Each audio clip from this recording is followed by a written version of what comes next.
And I think our only announcement today is that no class next week because Sam's going to be in the Virgin Islands. Woo! Woo!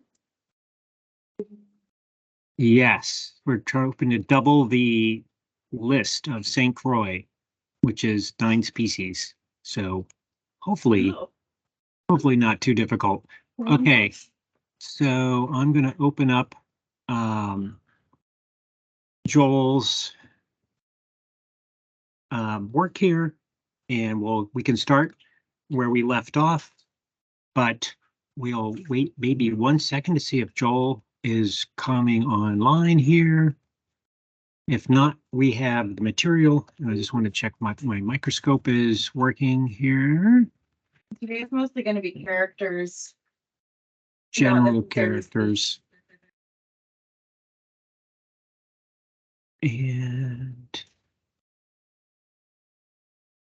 there's the microscope, and we should turn the light on for it.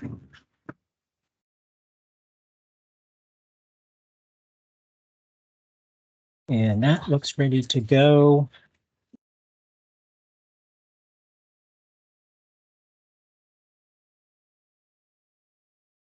All right. All right, so we will forge ahead, and if Joel or Jason comes in, we're going to be good. I'm going to share my screen.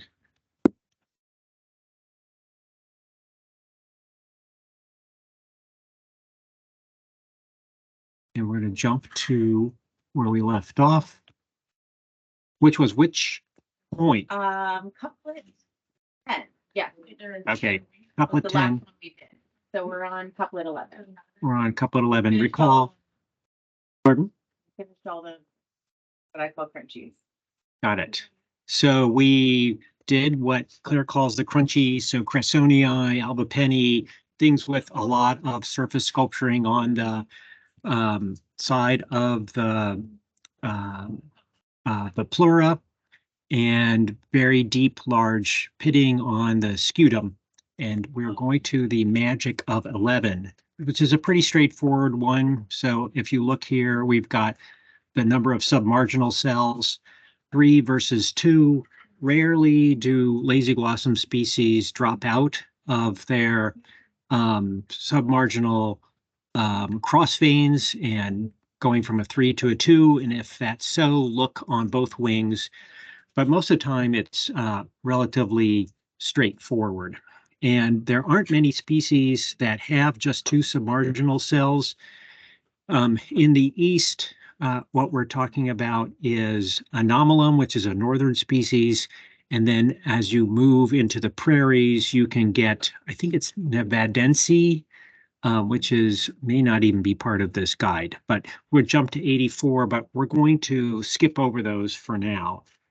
I think that it's a pretty straightforward gap, and what we're going to look at here without Joel or Jason on board, we will get into the species level where we all have our favorite little stories and observations about identification for both. So let's see here, going to 12, and let me see if I can get this to get rid of the thumbnails, broaden this out and seen. So we have, if we look at 12, the split here is Perpodium without oblique carina. So on the rear, or carina not, these or statements are always sort of annoying to me, I have to say. Good thing Joel and Jason's not here. Or carina not curved anteriorly and not partially separating dorsolateral slope from lateral surface. And then we're going to show these things. And then Perpodium with oblique carina distinctly curved anteriorly, partially separating dorsolateral slope from lateral propodial surfaces. So what this amounts to is what we would call the, let's see, the presence of horseshoes. So we're going to take a look at several of these species.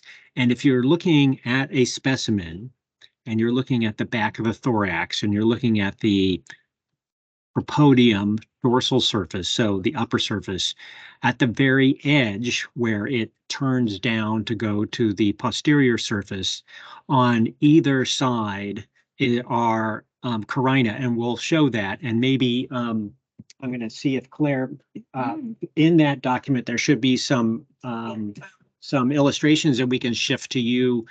I'm very poor at multitasking while talking. We will show their pictures of these things too, because they have a variety of figures. And I will pull up a specimen while Claire is showing these pictures of some of the species that have these horseshoe-like things. So Illinoense is perhaps one of the more common ones, and there's several species that are less common. But let me get an Illinoense on deck and pull up a horseshoe. So what we're looking at here is the propodium with oblique carina distinctly curved anteriorly, partially separating dorsolateral slope from lateral propodial surface. And if you could pull up figure 10A and flip it on. Claire, that one. Okay, 10A is on the screen. And also, I can share the Discover Life. It has some great pictures from Oh, there's Joel. Crumbling. Okay, so we'll shift to letting Joel talk about these two. So Joel, are you hearing us? Joel, he's looking. Now, Joel, are you hearing us? He doesn't look like he's hearing us. And are you trying to talk now, to me, Sam? yes, I can hear you now. Can you hear me? I'm not hearing any sound. Okay. I'm waving my hands to see if Joel will hear something, but I think it's on his end. His computer is not hearing anything. So I'm going to put up on deck Illinoense, which is useful anyway because it's got some interesting coxal characters that usually pop up, and hopefully Joel will alert us. Can you send Joel maybe a little text message or something? It's just me.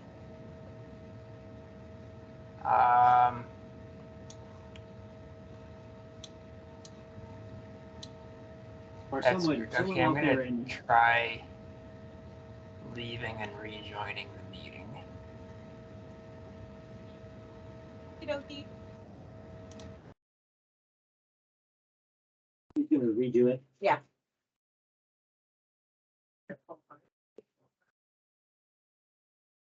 But in the meantime, if people want to go to the species page for Illinoense, which I put in the chat, there are some good pictures. I'm just reminding everyone, I don't think that this is one of those species that have extra photos in the thumbnails. But if you scroll down, it says 11 thumbnails, and it's a place where you can go for more pictures when you're not, you feel like there's probably more pictures available. All right, I've got a good Illinoense here. Are we hearing Joel yet? Joel, are you I am hearing us? You, sir. Was that a yes? Yes, I can hear you now. Oh, great. Yes. All right, so Joel, what we're doing is we're catching up here, and we've gone on to 12 where we talk about the carina differences, the horse, and I'm pulling up on deck and a Illinoense, and Claire is showing your picture, and I'll let you, while I'm working on putting up the Illinoense to show the horseshoes, I'll let you go ahead and do a verbal description of that, which we started to do last week, but now we're into it. Okay, good. Yeah, that's kind of what I was expecting to be looking at. So we're looking at couplet 12, right? We're not. Yep. We're not going to 83. Okay. So this couplet 12 will deal with a couple of species. There's only 2 species that go to 83. It will deal with the ones that have a strong carina on the propodium, but it's not complete like it is in the ones that we looked at last week, the Cressonii group, where they have that almost agapostomen-like carina encircling the propodium. These ones will have a strong carina, but it will be interrupted, so it doesn't go all the way to the dorsal surface. And then at the top, it will be kind of U-shaped or V-shaped, so there will be like the top edge of the circle, like of the agapostomen carina. There's like the top edge that kind of partially encircles the rear face, and then there will be kind of another branch coming off to the side that will sort of separate the dorsolateral slope of the propodium. So yes, horseshoe shape, I think is what Clare called it. That's a good description. I've also heard it called saddlebags, or yeah, there's a couple of different ways you can think about it. And in the east, go ahead, Joel. I was just gonna say that it's a pretty distinctive character when you see it. Oops, I just had it and then I knocked it off. Okay, I've got it. You want me to shift to the view here? And I will share. So we're looking at Illinoense, which tends to be a southern species.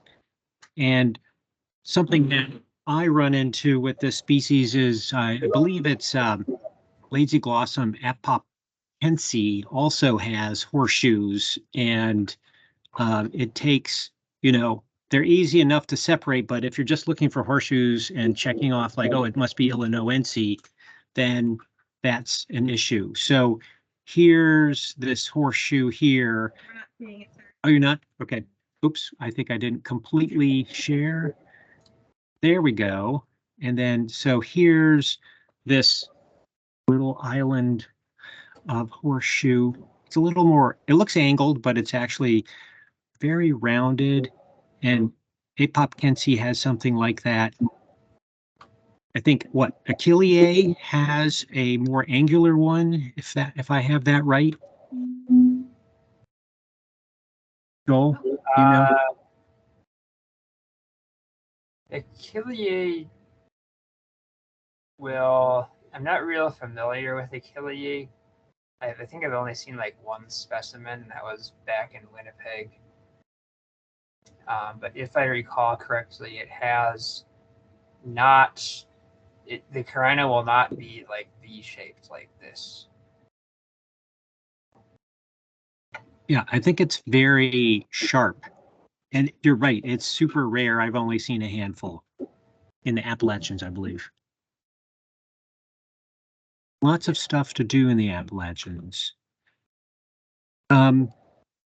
What other species are there? I can't think of any off the top of my head that really have this distinct thing going on in the East. In the East, let's see. There's Rufiolipes and Testacea. Those will actually come out earlier in the key, though, because they don't have the T1 fan. But they do also have that strong V-shaped carina on the propodium. And I think if you get into the prairie, I'm going to say that, is it Incompletum that has those two? Yes, Incompletum is actually the other species that comes out if you go to couplet 83. And that's primarily a Western species. And it does occur, but it's pretty rare in the prairies.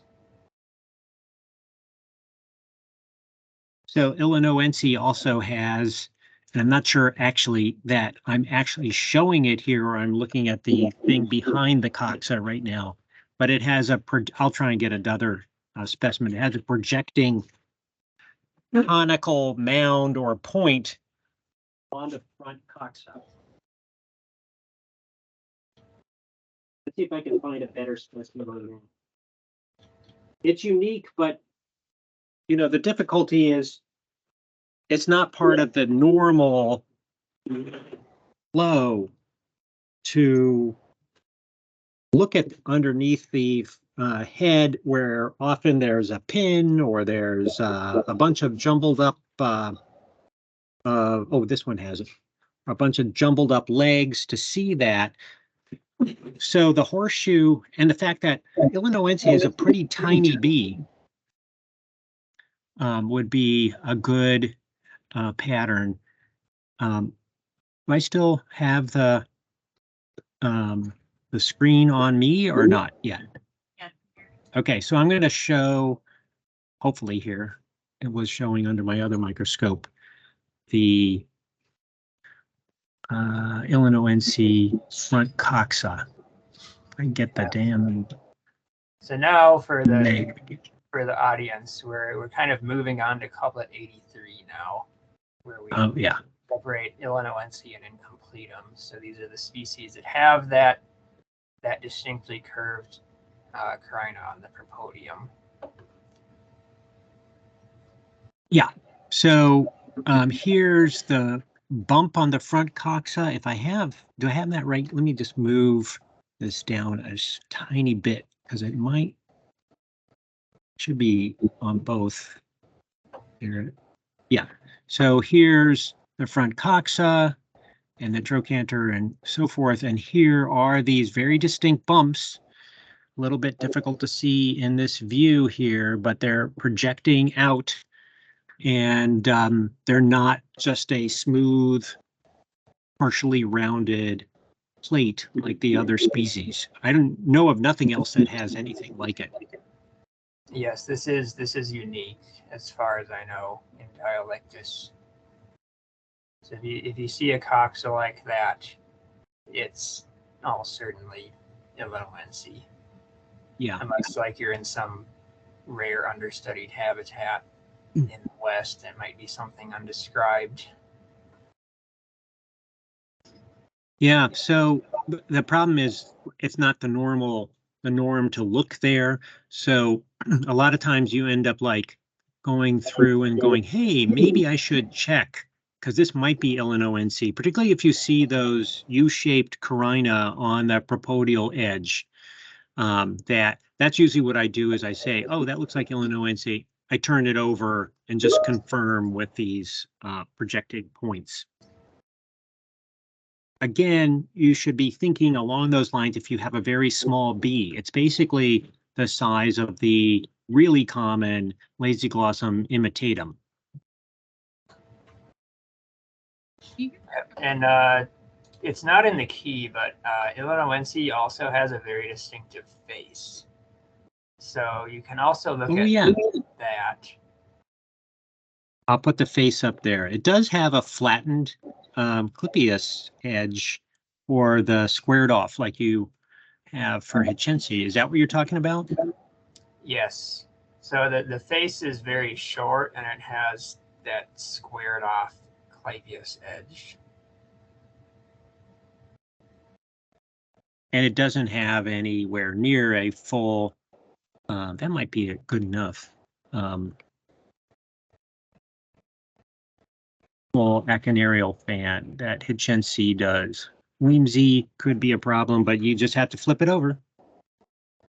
Yeah. It's also smaller than Weemsy, but not by a huge amount. So here's the flattened and wider edge, and then there's these two, what do you call those? Apicome, what do you call these little bumps here? Apicolateral margins. Yeah.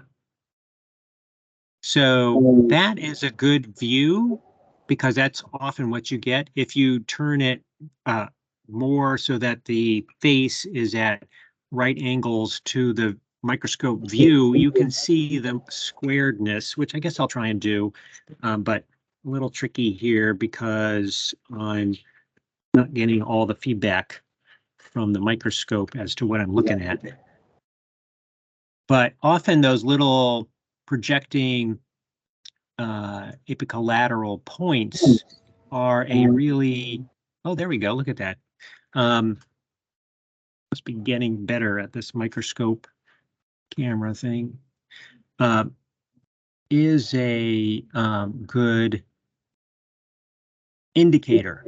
Sometimes I struggle. Is it square? Is it not square?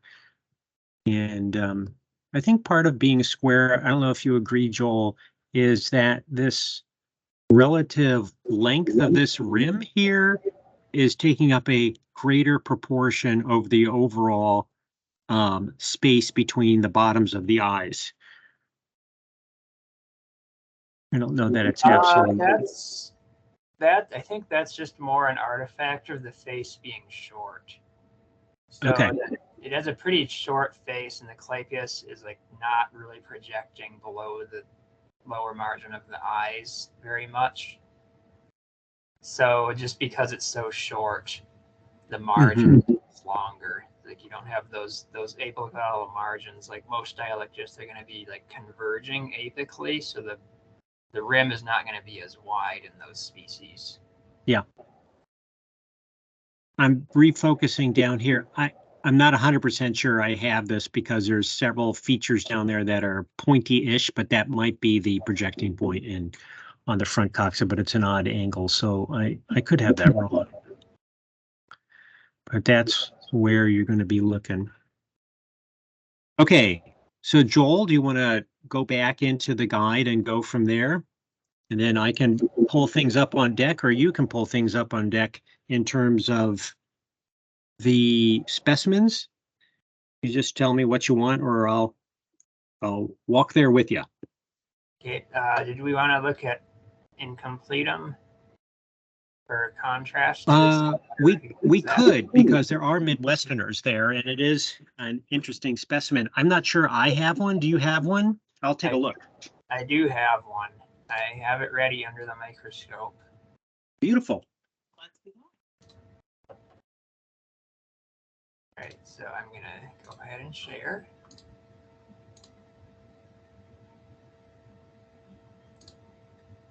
All right, so here's an incompletum, and I had set it up to see the propodium, just so you can see another example of this carina.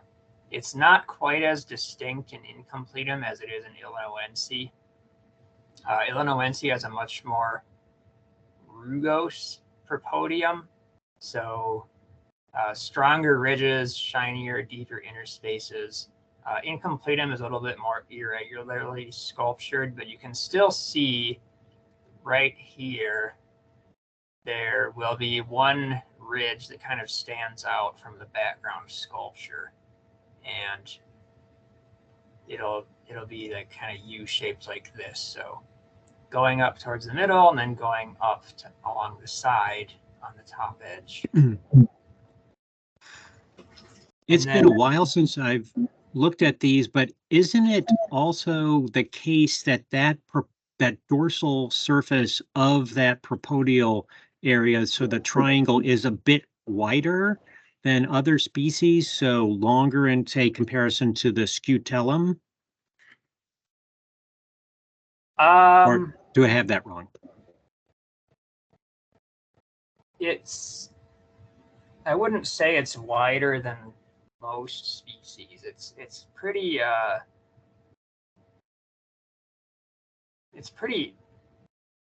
close to average. It is longer than some species. There are a lot of species that have much shorter propodiums, but there are species that have longer propodiums too. Cool. But yeah, it might be longer than Illinoense, come to think of it. Yeah, I think it presents differently, and I'm not sure how far west Illinoense gets. It may not even overlap. Yeah, I don't think. Well, Yeah, up in Montana, they might overlap. Okay. Montana is kind of weird. You get a lot of eastern and western species overlapping. But generally, I had incompletum fairly regularly in the western part of South Dakota in the Badlands, but I can't remember if I had Illinoensis there or not. It's possible. yeah, the Badlands is kind of like where you first start seeing incompletum in the prairies. So around there and then westward is where you might find them. All right, I'm gonna try to All right. Should we jump back up to 13?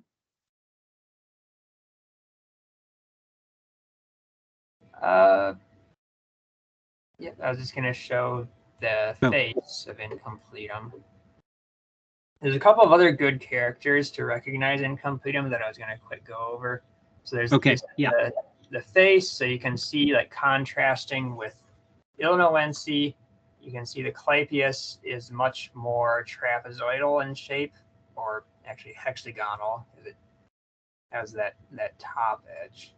And the margins are much more strongly convergent towards the apex. And then the apical margin is not so squared off. And it has like these kind of round bumps on the corners here that Illinoensis does not have. And it's also just longer in general.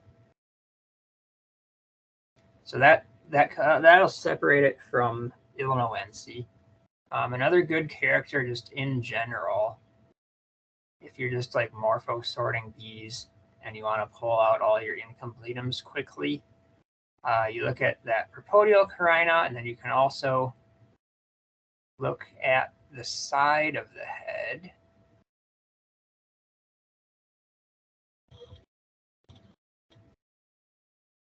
So if you look at the side of the head,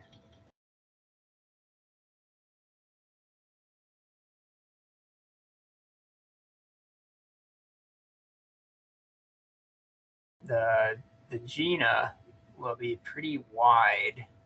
It has kind of a wider head than average. If you look at a good way to measure head size in Dialictus is to compare the width of the gena to the width of the compound eye in lateral view. So here you can kind of see it. So the gena is here.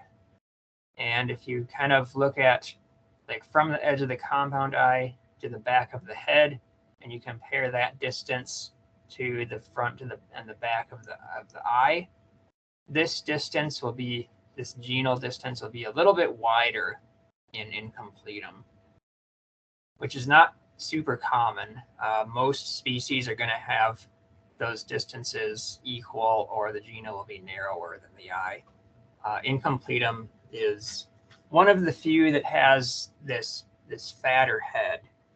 So that plus the carina is a good way to recognize this. And then the third character that's really good is on T2.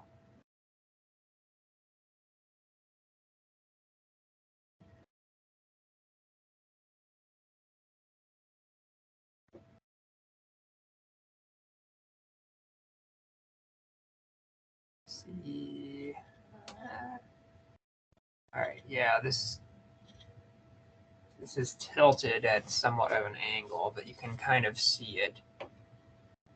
I'll see if I can get a better view, but for now, if you look at T2, and all the Dialictus have the what's called the disc, which is the basal part of the segment, and then there's the apical margin, which is kind of a little bit depressed. It's lower than the disc, and it's usually quite narrow, except in incompletum, that depressed apical margin is much wider than usual.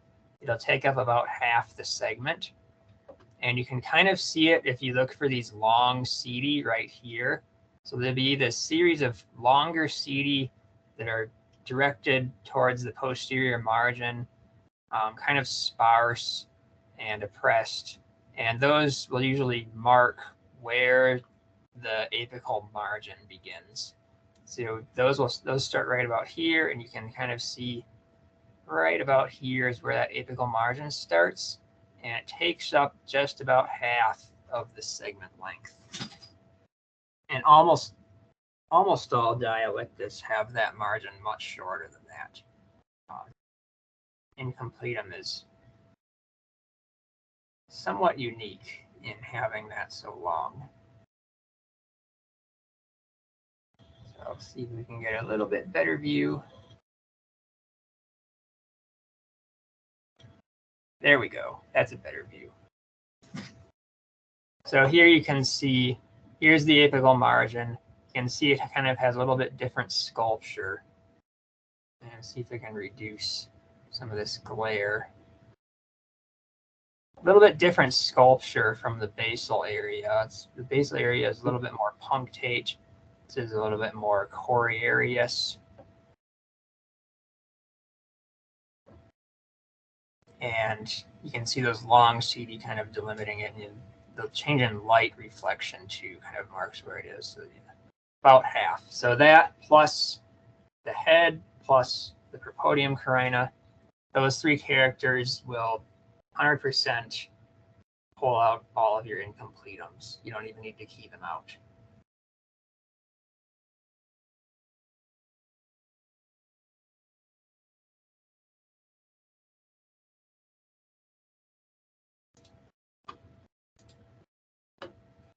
So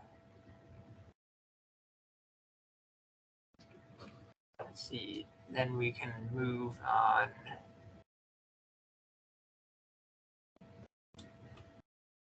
to, yes, couplet 13. Did we go over couplet 11 already? Or kind of Was that the marginal cells? Yeah. I skipped over it, just saying that obviously there's some variation, and there's only two species, I think. What, Anomalum and Nevadense? I don't even know if you included Nevadense.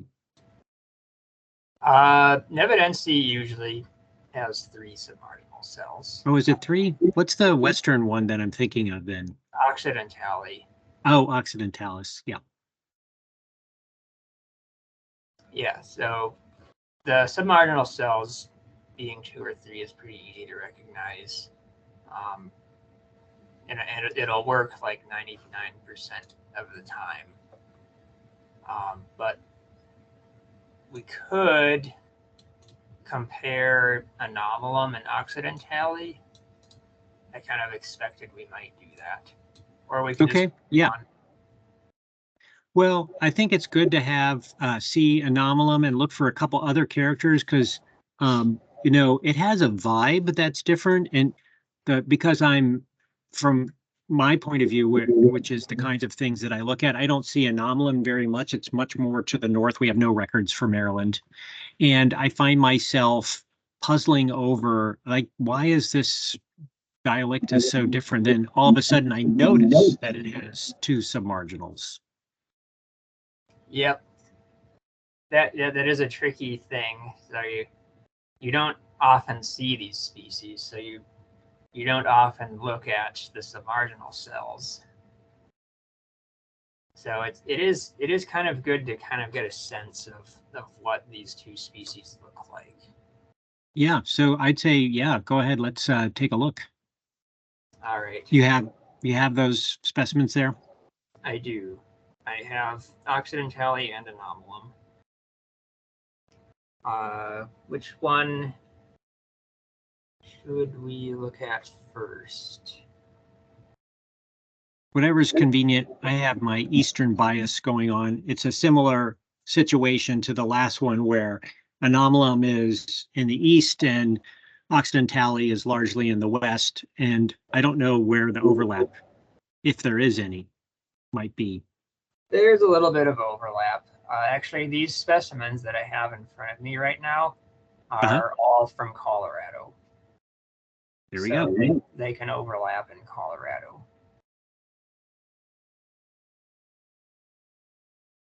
So I'm going to put up an oxygen tally. And while I'm doing that, Sam, if you could get an anomalum ready, maybe, then we could Okay, let me see. be more efficient.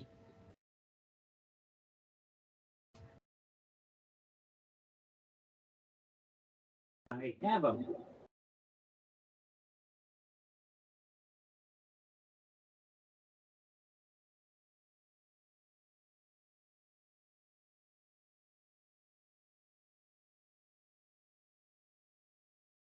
Anomalum is also very small, and I believe Occidentale is not. Is that right?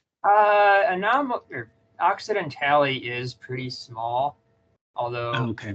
it is bigger than anomalum. But it's not big, but it's bigger.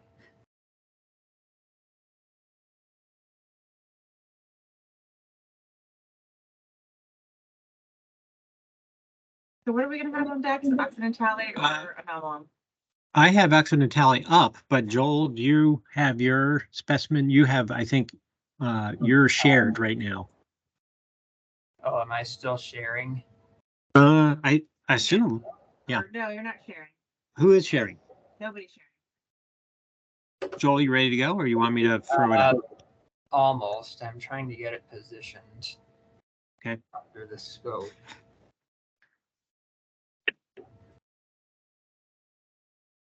When people have while we're talking, a useful thing to do is go to your favorite bee mapping program, whether it's GBIF or Discover Life, and put in that species so you can see the distribution of records. And a lot of times that's an informative part of keying out specimens, because if you're beyond the normal range, it's not completely impossible that you have a specimen of a species that's outside the range. We see that regularly, but not that regularly, but it's unusual. So one would want to keep, and also you get a sense of like, well, how many records are there? Is this a rare thing or is it not a rare thing? And again, you can have you're allowed to have rare things, but a lot of times you should first carefully consider the more common thing.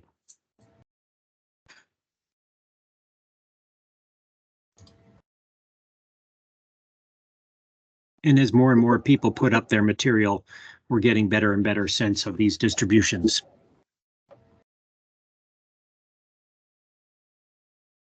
Okay, Joel, you can share whenever you're ready. All right, I am just about. All right, there we go.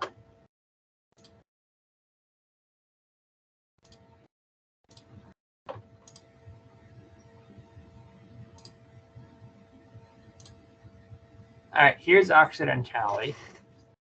So one of the primary characters that's used to distinguish these species is the face. Occidentale has a longer face and Anomalum has a shorter face. So this is the face of Occidentale, and you can see that often the face length has a lot to do with how far the clypeus protrudes below the lower margin of the compound eyes. So you can see here, if you draw this invisible line across the bottoms of the compound eyes, the clypeus is like 75% or more protruding below that line. So that is very different from what you'll see in Anomalum. And a good way to recognize Occidentale, the other good character is on the Metazoma, and I might have to reposition the bee in order to get that. Sam, do you have the face of Anomalum ready to show? I don't have the face up, but I'll shift it right now. So I'm going to have to reposition this bee to show the Metazoma. So see who gets something to show first. Super exciting webcast of bee focusing races. All right, I've got it. All right. So yeah, I'll share. Yeah, then we can sort of compare the face.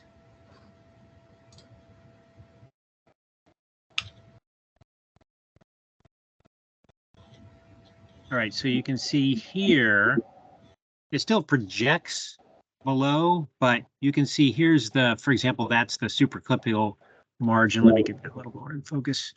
And there's the bottom. So we're talking, you know, more along the lines of less than 50% projecting below the edge.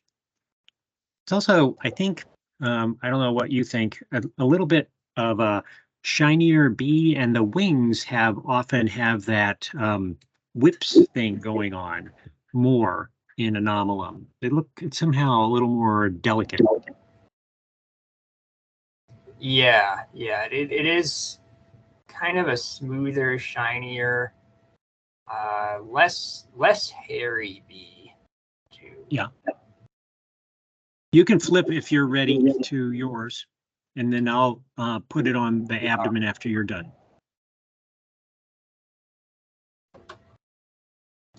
I have the abdomen, the metazoma, ready to share. Okay, go ahead and share, and I'll flip. All right, here's the metazoma of Occidentale. So what you're looking at here is these apical rims. So you remember, same thing with incompletum where they were really long. This is a narrower apical rim. This is more typical of Dialictus. What you're looking at here is the punctures on that apical rim. So you can see there's all these punctures. They're really visible on the disc up here, all those punctures. They're a little bit less visible on the rims, but quite distinct still. There's all these little dots on this apical rim on T2, and then on T3, there's a bunch of punctures down here you can see. And this will separate Occidentale from Anomalum, because Anomalum will have no punctures on those rims. Right. And also, isn't the thorax very blue? Isn't it quite a blue looking bee? Yes, that is generally true as well. Let's see if we can get the thorax in view.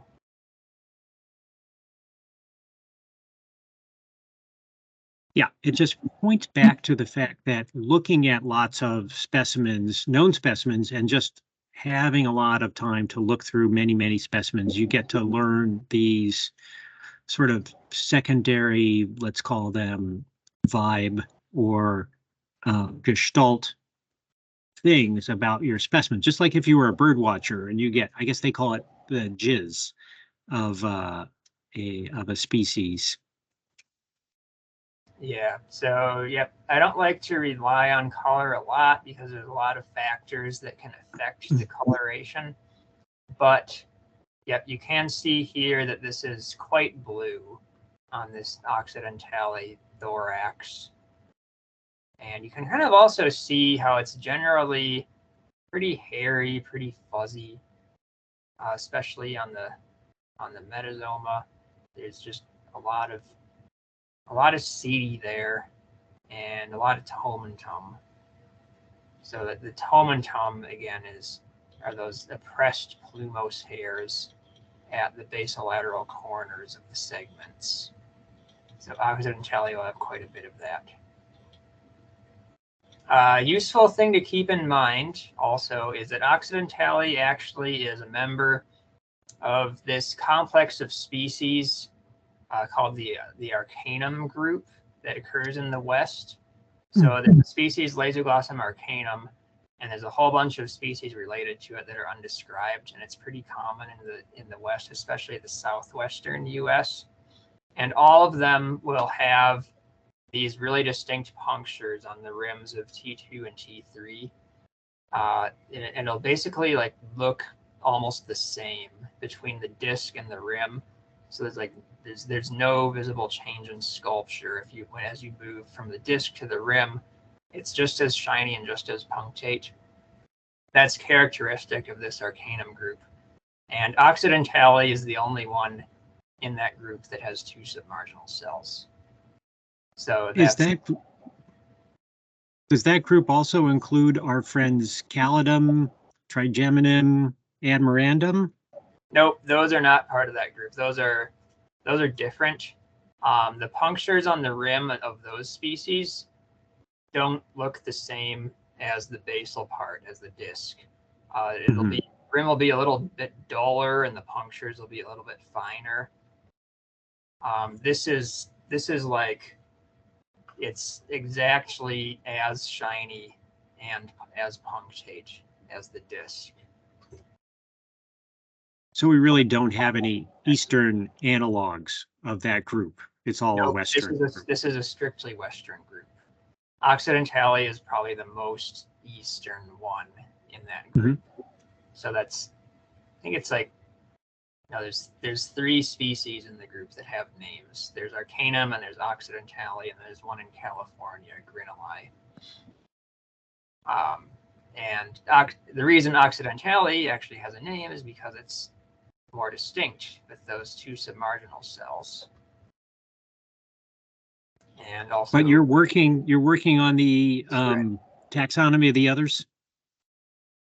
I haven't started really doing a proper revision of this Arcanum group. It would be, there's a lot of undescribed species, let's put it that way. It would be a significant undertaking. There's other undescribed species that I want to get out first. Do you want me to flip to Anomalum? Yep, that would be a good time for that. So we can compare, see what those impunctate rims look like. So you can see it has the wings in there too. You can see the 2 submarginals split in the middle. If a bee in general has 3 and drops one of the cross veins, usually you don't get this equal. You get one big cell on either side. And then here's what Joel's talking about in terms of the relatively unhairy, also just on the wing. This kind of shows up a lot where there's a bit of more color in the wing.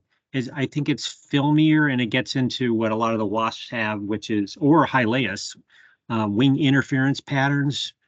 Maybe because it's so small, I'm not sure, but I vibes that way. And then here's what he was talking about. There's relatively little of these patches of hair, that the oppressed white hairs on the sides. And there is some down here, but not tons. This is pretty clean. And I think we're well, I'm not quite at my max. We'll zoom up. And then Joel, you can talk about pitting here, and I'll point at it as I'm moving things around. Yeah, so what you want to look for here is the punctures on those apical rims. Right here, actually, you can really get a really good view of that coriarius microsculpture. So it's much duller than it would be in Occidentale. And it's actually duller than the base of the segment too, which is pretty typical of species outside of that Arcanum group. And then there's also not really strong punctures on the apical rim. There's maybe a few kind of minute dots that are kind of like follicles where the CD comes out, but it's not really distinctly punctate. If you so Joel, going back to what we were looking at with now I'm forgetting the name, not Illinois, but the the other one with the incompletum. Yeah. Would this also count as a very wide T2 depressed rim? This looks like the hairs that often line that boundary. Yeah, that's actually T3, but Oh, is it? Okay. that is quite wide. Yeah. T3 also will have a little bit wider rim than T2 typically. Yeah, so there's T1, T2 there. But if you imagine that T3 right there was T2, then yeah, that's what a really wide rim looks like. Mm-hmm. Mm-hmm. And you can see it's a little bit narrower on T2, but it's still quite wide. Something that you guys, I think I appreciate more with Jason's keys, you know, he talks about this apical fimbriae or line as being present, not present. And then I'm like, where is that? It's not very obvious to me. But is that the set of longer hairs that usually lie at that junction? Is that what you're talking about? Or are you talking about something that literally is on the rim that I'm not seeing? It's literally on the rim. So Okay. very, very far edge. Usually there'll be this row of very, very short setae on the far rim. And they're not really present here. They're not there. Mhm. Maybe right there a little bit. Yeah, right there they are. Yeah. And it's almost always on the lateral side, would you say? Yes. So this is I'm still trying to get my handle on this, but Yes, the apical fimbriae tend to be more on the lateral edges, and they tend to get sparser or even disappear towards the middle. And it'll just be like this row of very short setae. got it. We should have an entire day devoted to apical fimbriae among species. Yeah, there's only a few species where it's actually useful for identifying them. The Viridatum group is one of those where you have to look at apical fimbriae, and then Levissimum versus Smilocine is another one. Good. Is there anything else to show on this species? That about covers it. That face plus the metazoma will pretty easily separate these two species with these two submarginal cells. Cool. All right. You want to take us back, grab the share and take us back to the key? All right.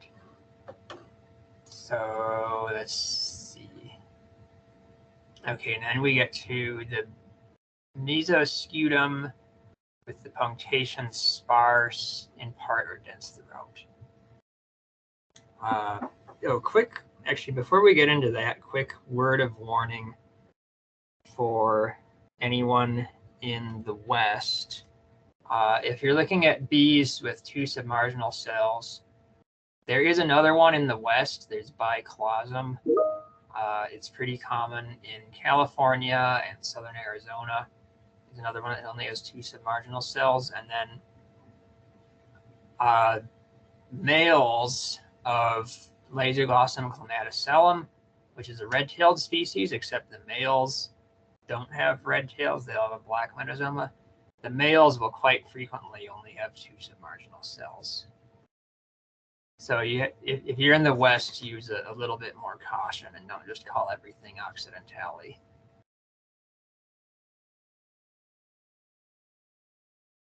And yeah, Biclosum will look quite different from occidentale. Much shorter face. So yeah, now we can do a 5-minute warning if we're staying on time. Oh, okay. Do we want to get into 13 now? The mesoscutum? Joel, do you want to pull that up or do you want me to pull up the guide? Oh, So the guide. Yeah, I can I can pull up the guide because I have it here, and then just show like the figures in the guide instead of example specimens. That, I think that's probably wise, given the time, and also it'd be good to look at a range of things, and it's nice to have it from the publication, I think. Yeah, I think we should probably also return to it at the beginning of next class.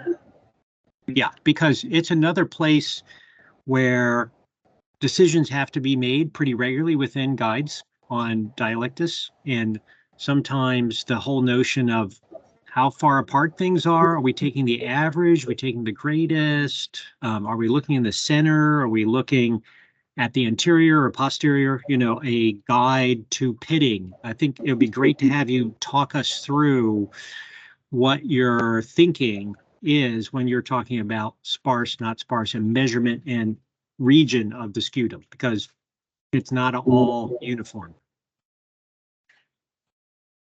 Yep, that is a little bit tricky to kind of grasp without practice.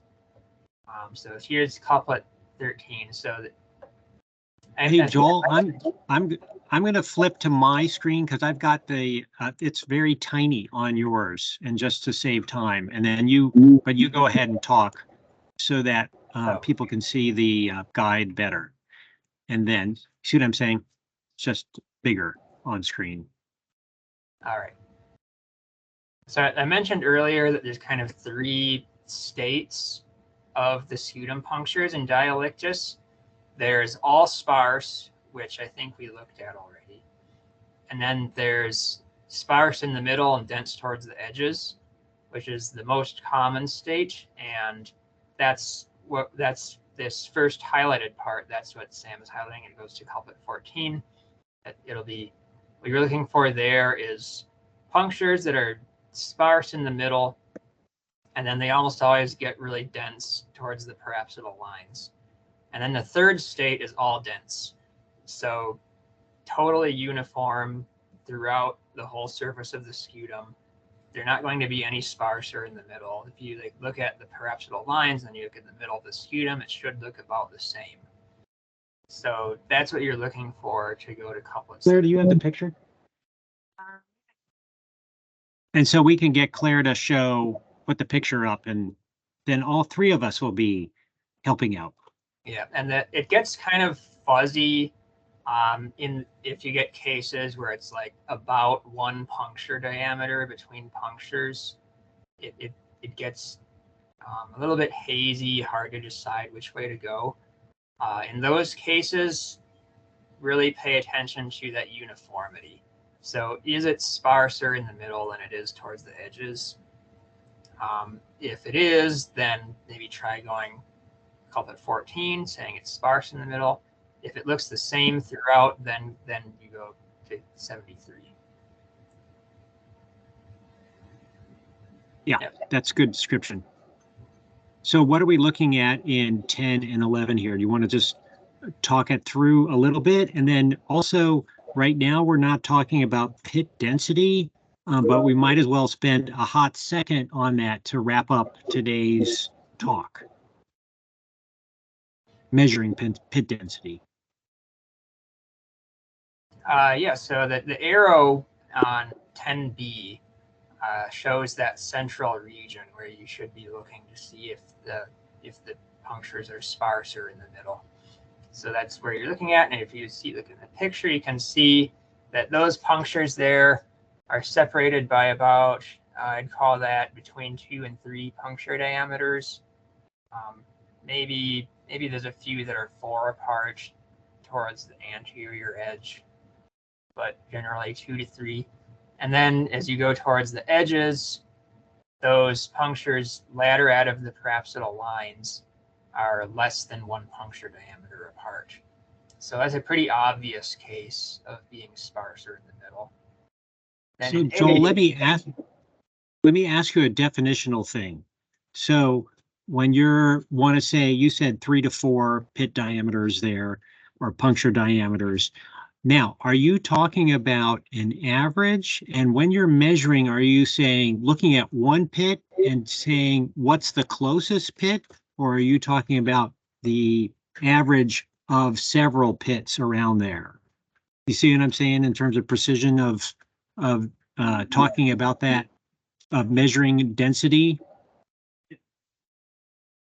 Yeah.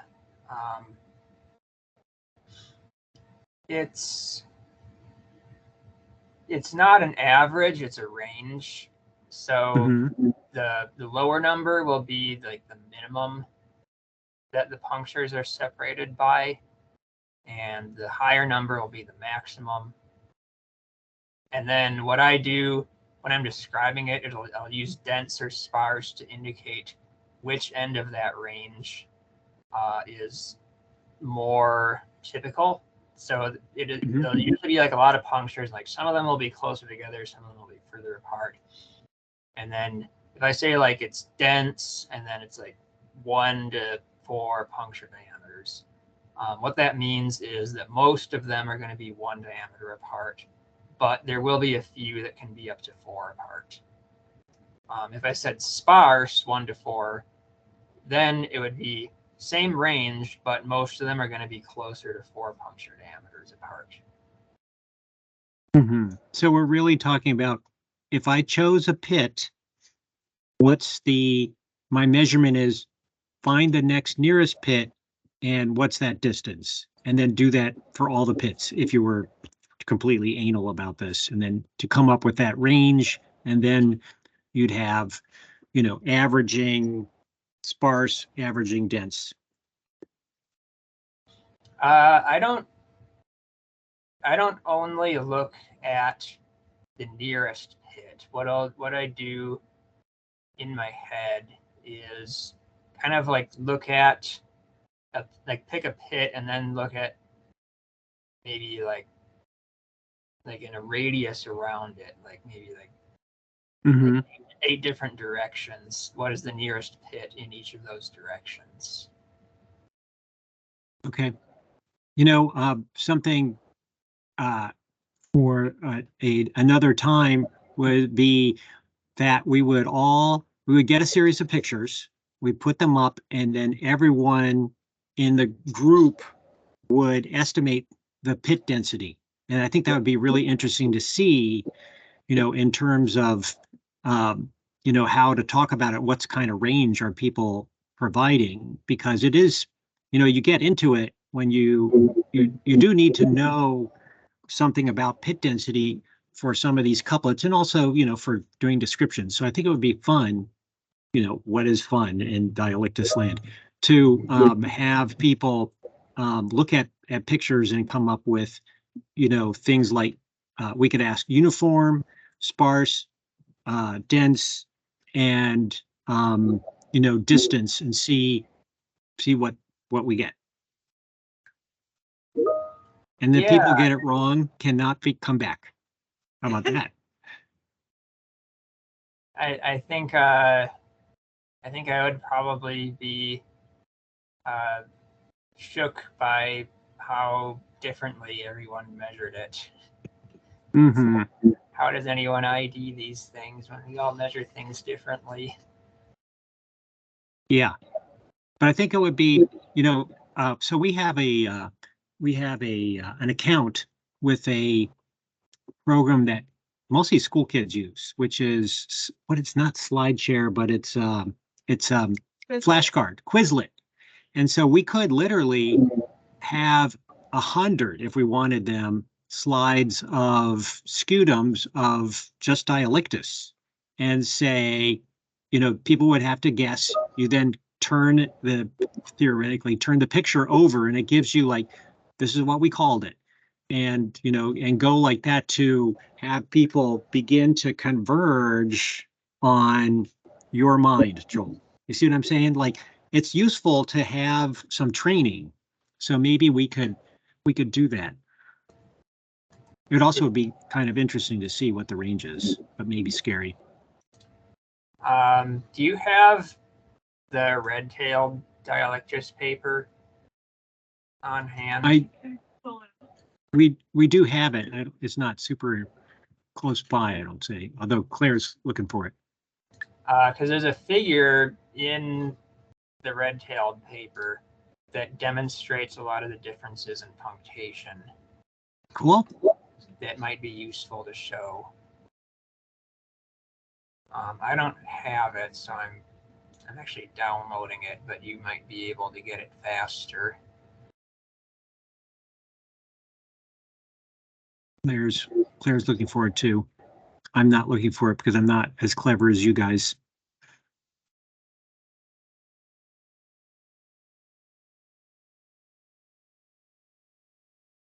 Oh yeah, it's a big file, so it's taking a while to download. Where do you know what page? Early on or not early on or whatever? It's near the beginning. It's in the introduction in the methods.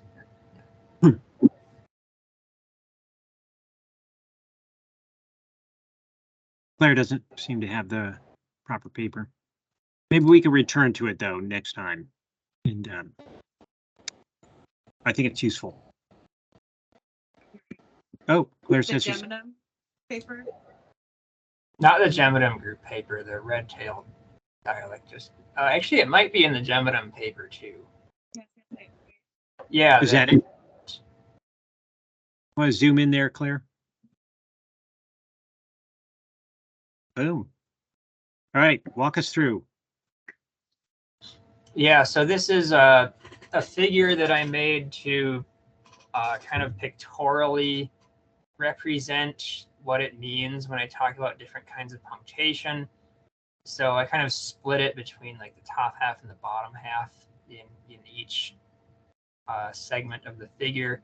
So you can see like in the first figure, it's like crowded, kind of blending in to the rugulose sculpture. So in the top half, those are like punctures that are kind of what I would call crowded. There's no interspaces, but it's still distinctly punctate. And then in the bottom, it kind of blends into rugose sculpture, which is something you see a lot in actual specimens. Those two conditions are sometimes hard to tell apart. And then you have in B, there's dense punctures where all the interspaces are less than one puncture diameter apart. And it's getting a little bit sparser towards the bottom, but still less than one. And then C is what I'd call moderately dense to moderately sparse. So you can see like in the top half, it's a little bit denser. There's a few more punctures that are only one diameter apart, but then there's a lot that are two apart. And then towards the bottom, you get closer to three apart. And then the last one, D, is demonstrating what really sparse punctures look like. So like there's a couple of them that are only one diameter apart, but generally it just looks much sparser.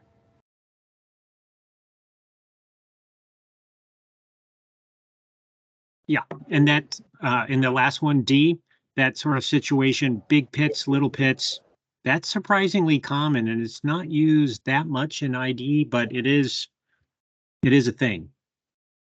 Not so common in Dialictus. Yeah, I meant across bees.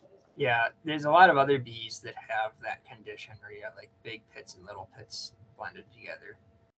There are some Dialictus that have that. Lasioglossum diversopunctatum is like that, which is Appropriate. why I called it diversopunctate when I need to describe that condition.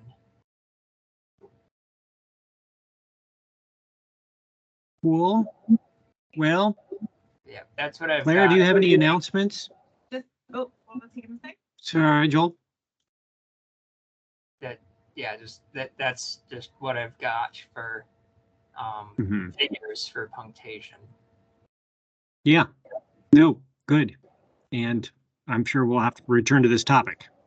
Yes.